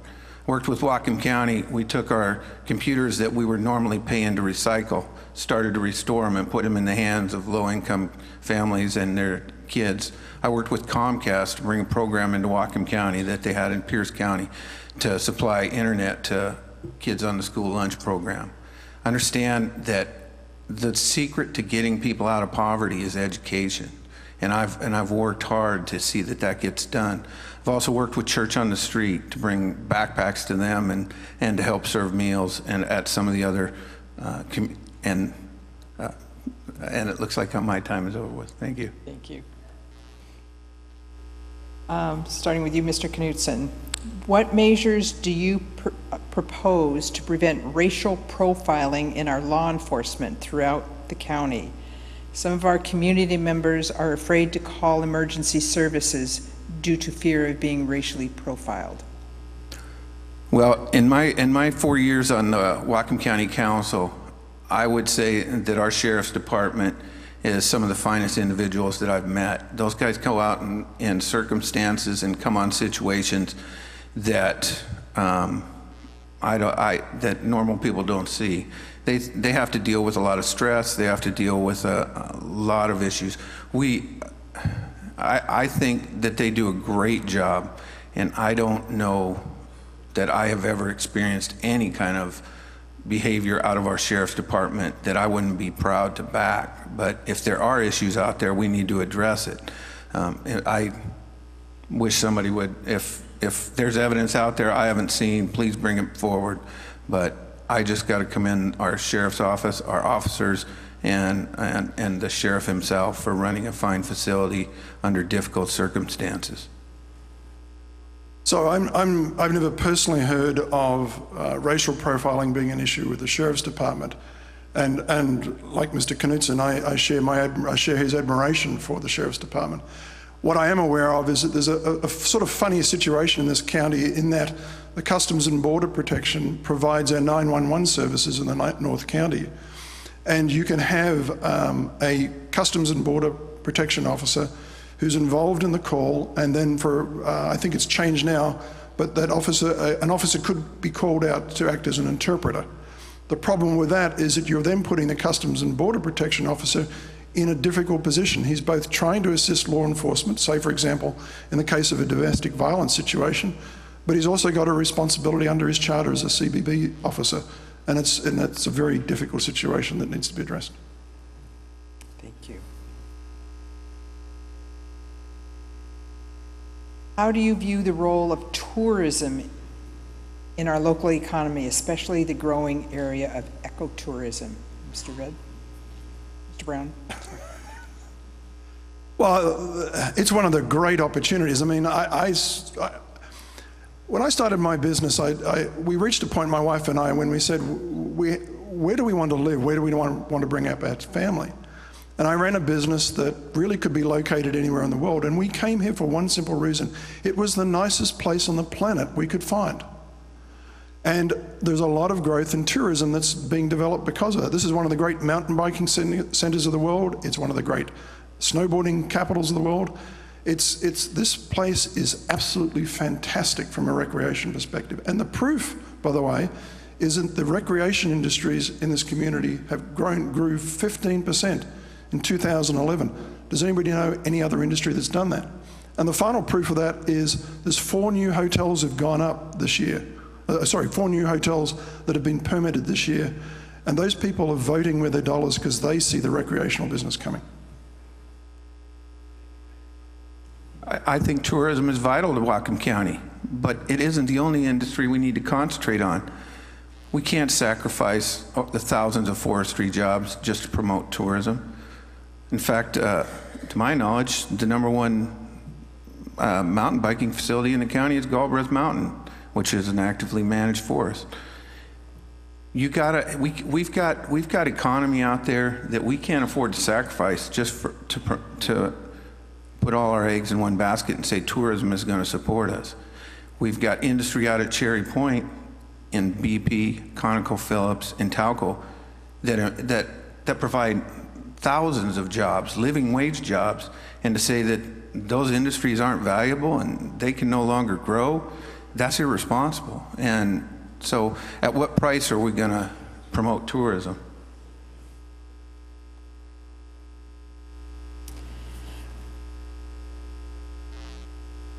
Starting with you, Mr. Knudsen, if elected, what factors would you take into consideration when deliberating the permitting of the Gateway Pacific Terminal?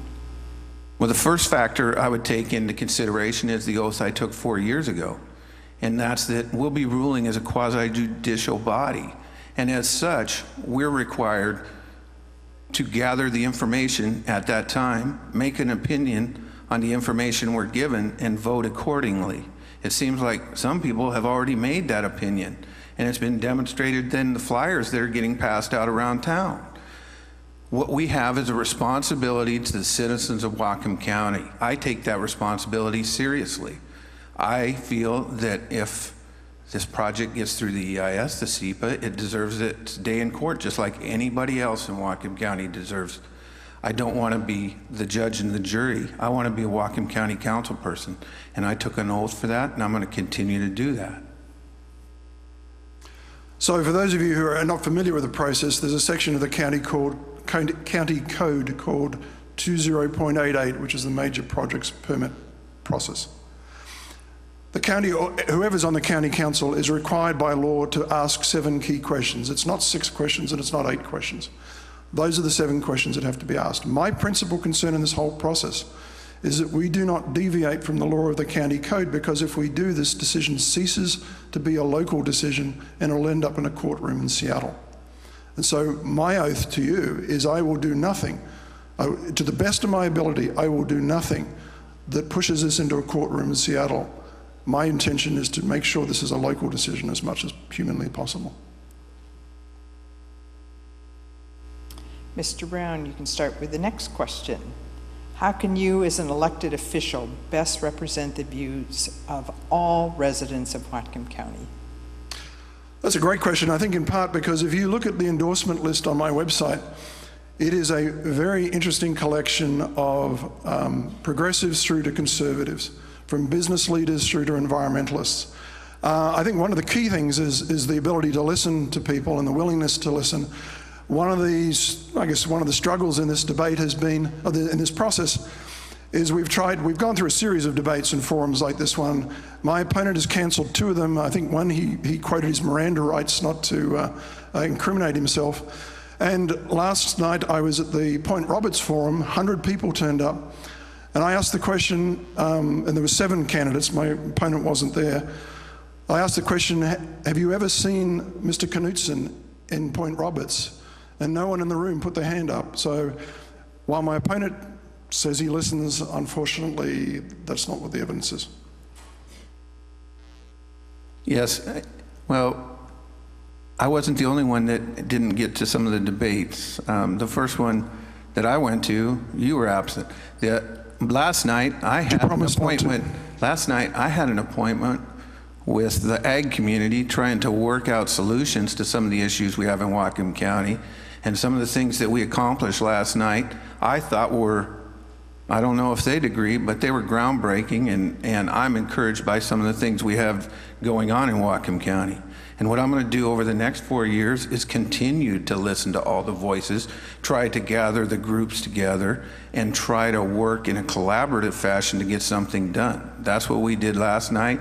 That's what I'm going to continue to do for the next 4 years. And I would challenge you to talk to anyone that was in that room last night from the ag community that didn't think that meeting was beneficial. The next question, Mr. Knudsen, you can start with this one. It's kind of a 3-part question. What is your personal philosophy of the role of county government? And how would that be reflected in your decisions, specifically on the budget and taxes? The first thing I would do is, as a county council person, and I've always done, is that we've got to prioritize. Everybody else in the community over the last 4 years has had to do the same thing. They've had to separate their wants from their needs because we just don't have the budget to do some of these frivolous things. It seems like we've done things in the past 4 years. We've tripled the size of our parks, but yet we've unfunded the seniors.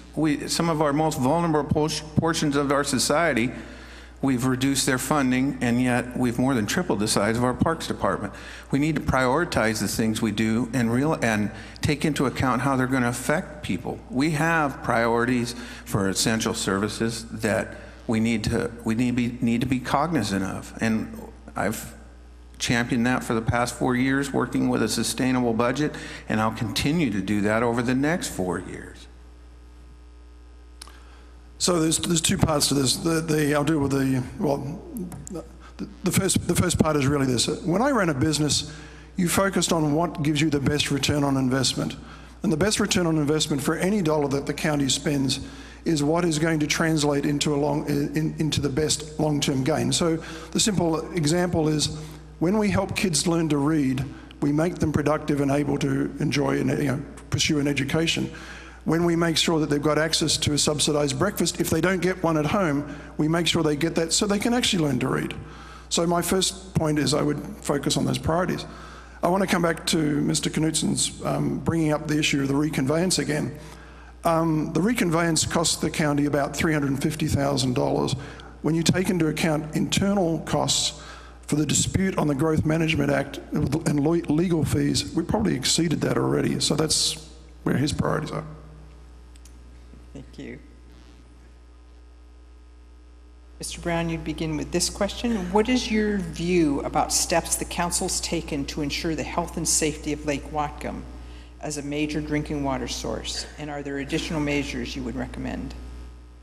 Well, I was a very strong proponent of the Lake Whatcom reconveyance, and I was a strong proponent for two reasons.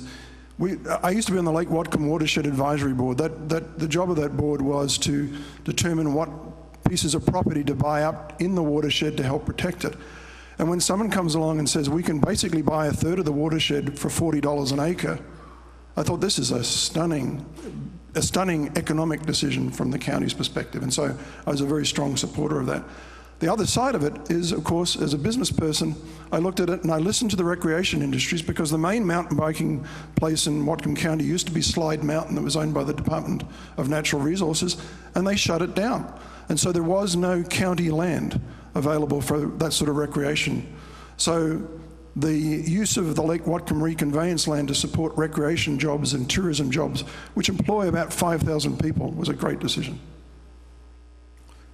I thought we were talking about water quality when we were looking at the reconveyance. The first thing I did was I went to the Department of Ecology, asked them if it would improve water quality. I was told no, it won't, and we're getting tired of people trying to tell us to disregard the science and go with what we want. The Department of Health said the same thing. This wasn't about water quality. What we've done in the last 4 years is we've tried to invest county dollars in infrastructure that would improve water quality. Some of the things we've done on Cable Street, Lottie Street, Strawberry Point, we've got projects on the tip to deal with some of the issues that are out there. And when we look at some of the results we're getting from some of these projects, we're seeing good results in the reduction of the phosphorus that's going into the lake. So we're going to continue to work on projects in Lake Whatcom, and we're going to look at things that actually give us an improvement in the water quality in the lake, and that's what we've done over the last 4 years. I'm going to continue to champion those projects in the next 4 years. The next question asks for a perspective on Blaine. Have you heard of the movement to save the Blaine Railroad Depot and provide an Amtrak stop there? What could Whatcom County do to assist that effort? Mr. Knudsen. Boy, that's I don't know if I have heard that one. I know that we were working on some projects in the COG to get rapid transit via rail, but I don't know if that money ever materialized. You know, there's some opportunities there. It's a nice building, and there isn't a lot of things going on down there. It would be it's close to the water. It'd be a beautiful place for some retail, or I don't know what they have proposed. Maybe the only problem you're going to have is the adjacency to the border crossing. I don't know if we'd be forced to have customs folks there or not.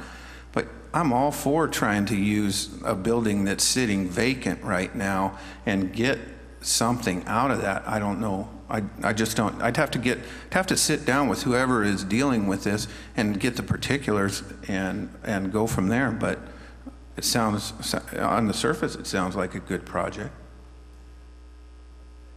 So I actually have met with the people who are concerned about that, and the challenge is that the railroad doesn't want to support it, as far as I know. In fact, I think the railroad's even talking about removing the building entirely.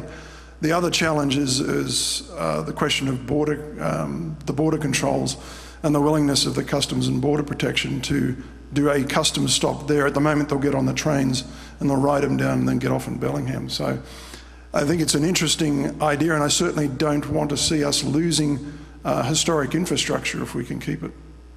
Thank you.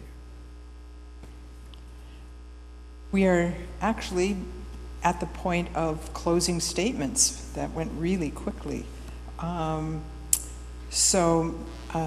Knudsen, you get to go first. You have 1 minute to provide your closing statement. Well, I want to thank you all again. For the last 4 years, I've been honored to be your county council person. I've listened to all sides on every argument. I've tried to weigh those and take the facts into consideration when making decisions. I haven't tried to leave anybody out of the equation, and I'm going to continue to do that. I've got to tell you that we've got a lot of things to do in Whatcom County over the next 4 years, and you've heard people telling us how to do it. What we can do in Whatcom County to make this a better place is get the local folks to make our decisions instead of waiting for somebody outside the area to tell us what our decisions need to be. My campaign is local, and I'm going to continue to let Whatcom County represent the citizens of Whatcom County. The thing I can tell you is for the last 4 years, if you looked me in the eye and I shook your hand, we had a deal. And that's the way it is in my neighborhood, and that's the way that I've done it, and I'm going to do it again over the next 4 years. If I tell you I'm going to do something, I'm going to do it. So first off, thank you to all of you, because you have made this such a wonderful place for myself and my family to live. I've raised 2 children here. I love this community. I want to do the very best I can to help it grow and help it succeed. In my experience in business spans 30 years, and I spent a lot of time understanding issues like regulations and taxation and negotiations and working with employees and working with all sorts of manner of things, often quite complex. I'd love to bring that experience to the county government role. I see great challenges in front of this community going forward. I would love to be there and participate and to try and do the most I can to make this county the place that I have learned to love. I'd like you to think, as you're going through the decision, the big issue in this community is the issue of job growth. And I would like to suggest that the person who's most qualified to create jobs for the next 20 years is the one who's had the most experience doing it in the last 20 years. Thank you. Thank you. Before we thank these candidates, I just want to give a couple of reminders to people. Want to remind you that the forum will be repeated on BTV 10 and radio stations KAVZ LP and KMRE LP. And additional League of Women Voters forums will be held on Saturday, October 19th in the morning at 9:30 in the Bellingham City Council chambers, and we will be addressing the Bellingham Board of Education and ballot issues statewide I-522, which is labeling GMOs, and Bellingham School Bond. The third and final forum for the league is on Thursday, October 24th at 6:30, back in this building, Port of Bellingham, Bellingham City Council. Last reminder is to remember to vote. And very last thing is to say thank you very much to our candidates Thank you. for being here this evening.